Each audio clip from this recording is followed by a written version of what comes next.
Just eat my Haribo. We've got a snack box now. I'm really pleased. It's been interesting this week. Castlefields this week has been interesting because there was an event at the prison a couple of weeks ago now, I think. A couple of weeks ago on a Thursday. And it was a private event. I can't tell you what was going on, but there was 4 loud bangs. There was one, I think, about 7 o'clock in the evening, and then 3 more about 10 to 11 in the evening. And they were quite loud bangs. I mean, I wasn't here, so I don't know exactly how loud they were, but they were quite loud. And some of the local residents got concerned as to what they were and weren't sure. There was then some noise, there was some shouting, some swearing, there were some people on the roof of one of the buildings which overlooks the prison wall. And there was some concerns around what it was, and that then turned into, I guess, complaints, which then turned into, and we responded to those complaints, and then that escalated into accusations, and that then escalated into aggression, and then escalated into pushing that all through media, and then just really trying to rile up this whole argument. And I just refused to engage in that. I'm not going to engage in something that is trying to instigate an argumentative response, because that's just not what we do. Life's too short. I'm just working through that at the moment and inviting the residents into a meeting so we can discuss it in a open forum. And I think what was sad and for me was when people jumped into, not necessarily to my defence, but to the defence of what we do as a prison and what we create and what we do. The people that were being really nasty jumped on them as well and sort of just attacked them to the extent that they then didn't want to engage, so they then left the groups and the discussions. And I think that's really sad, that your only way to respond is an aggressive attack on somebody rather than being able to calmly and rationally have a discussion, which is a shame because you're just being driven purely by emotion. It happens to all of us, but I think in this instance it doesn't need to be done like that. So I think that's quite sad. So yeah, navigating that. On the other side of that, did a podcast this week, so met with Off the Cuff with Mel, Off the Motherfucking Cuff with Mel. She is my new favourite person. And I don't mind saying that publicly. Mel, you are my new favourite person. Mel I met a couple of weeks ago. You'll see it soon on the podcast. I've been aware of Mel for a while. She comes and records content at Shrewsbury. I actually went to meet her a couple of weeks ago, purposely went to introduce myself and have a chat. I had some thoughts that I wanted to do. I had a favour I wanted to ask her, which she was beautifully kind enough to oblige, so very, very grateful for that. So she came on my podcast the other day. 2.5 hours later, we sort of finished the conversation. So she was absolutely brilliant. And she was one of those people that just talks so highly of what we do as a business and how important it is about what we do and all the different aspects. So that was really, really nice to hear that from somebody that I've only just met, talking about how their perspective and their position on what we do, and that was really, really nice. So we're going to do some really cool stuff with Mel, I hope, going forwards. Our plan is to do some work with her around what we do in the prison. I want her to help us, and I want to help her in a sort of co-op kind of way, for her to help drive what we're doing in the prison forward a little bit more. So I think we're going to get her to do some videos for us in terms of some of the changes we're making and some of the things we're making.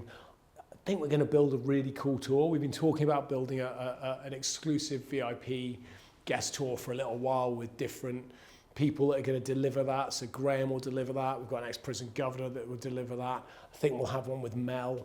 I might deliver one myself. I'm just not sure that anyone will A, come, and B, I think the ticket price is going to be so low, it's going to look really bad. Do you know what I mean? Jordan's just like, oh yeah.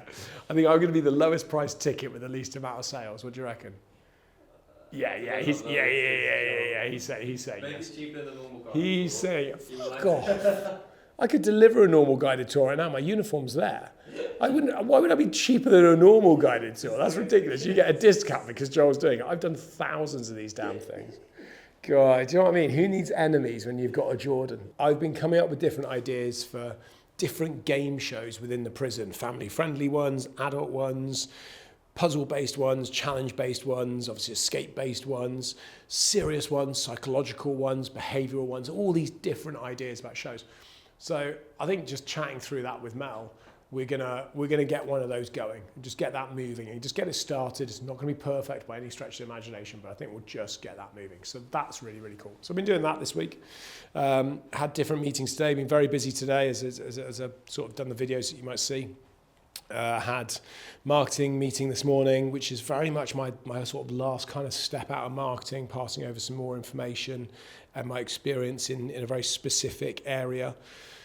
I've been in monthly business meetings today where we meet with the COO and we talk about the different parts of the business, what each of us is doing, what he's working on, what I'm working on, to make sure our left and our right hand are fully conjoined and we know exactly what we're doing. So there's a really clear communication line. And obviously we see each other throughout the month, but we have a very strategic meeting to go through that.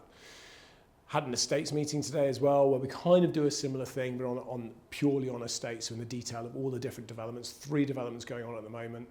That's quite a lot of work. So really kind of lining that up and making sure all the bits sort of fit together and how that's all moving forward. So we're building an audio app. So we're building our very first Cove Attractions app. That's happening at the moment. I had a kickoff meeting with that yesterday. I'm actually driving that one. So I'm the tip of the spear on this. I'm the project lead. That's partially because we wanted to try a new style of how we deliver our projects, so I'm the guinea pig, but also just because of the knowledge and the experience I have of doing this, I am probably the best person to do it. And actually, I think I've got the most capacity at the moment. So we're driving that forward. That's going to be really cool. Cove Attractions app, Peterhead, Shepton Mallet, and Shrewsbury, all of our prisons. And then within each of those, you'll be able to then pick up all the different audio guides, which will start off small and will grow and grow and grow. And eventually, and I threw this out to the team yesterday, we're starting absolutely simple, but eventually you'll be able to download the app, go into the app, you'll be able to live stream a Friday night or a Saturday night or a Monday night or a Tuesday night or whatever night it might be within the prison of your choosing, because the cameras will all be set up, so you'll be able to go in the app and then have a look, and you can follow that for a couple of minutes or for a few hours if you like, and just sort of see what's happening. You'll be able to jump between different cameras and look for ghosts and spirits. I'm not going to guarantee that's going to be for free. I'm almost certainly going to say that's going to be some form of membership subscription. It won't be expensive, but there will be some form of cost in it, but it'll be amazing. The idea that you could jump between 3 different prisons and have a look at them at night, anytime you like, pretty much 24/7, is going to be really quite cool, I think. So there'll be loads of different things you can do. We might even have little escape games and stuff like that in the app. So that's coming down 27, 28 maybe, but we'll get something set up in 2026 anyway, so we've got our app started. And then, yeah, lots of stuff happening property-wise. I can't talk too much about the developments because they're still very much under wraps. So tomorrow morning I've got my mental therapy, which is my counselling session, and tomorrow afternoon I've got my physical therapy, which is my sports massage session. So therapy day for me tomorrow, intermingled with work in between. So I'll do a little bit of work in the morning, a little bit of work in the afternoon, a little bit of work at the back end of it. That's pretty much going to be my week, but it has again been another one of those weeks where I've not had to be as present in the office, which is nice. Gives me lots of flexibility, gives me lots of capacity, gives me lots of time and headspace. So it's been like that, but it's been a tough week as well personally, because I've got a couple of family members that are not very well. And really, really not very well. So that's a challenge that, you know, we all have to go through, and just you have to sort of flow with that basically in your week. I think that's it. I'm going to go home because I'm going to go to the gym, and then I've got cricket training this evening. That's pretty much me.